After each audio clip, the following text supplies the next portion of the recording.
চাউল 10 কেজি চাউল ঈদুল আজহা উপলক্ষে কে দিচ্ছেন বলেন তো? প্রধানমন্ত্রী শেখ হাসিনা। আপনারা ওনার জন্য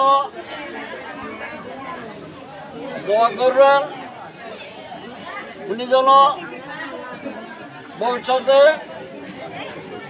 সুন্দর সুস্থভাবে এই দেশ পরিচালনা করতে পারে। আমরা যারা ওনার প্রতিনিধি,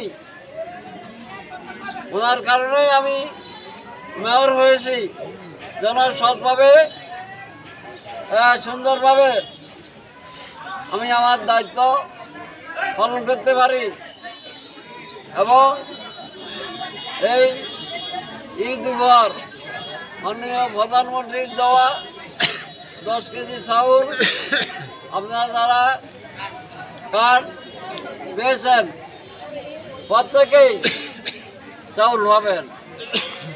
ধাক্কা ধাক্কি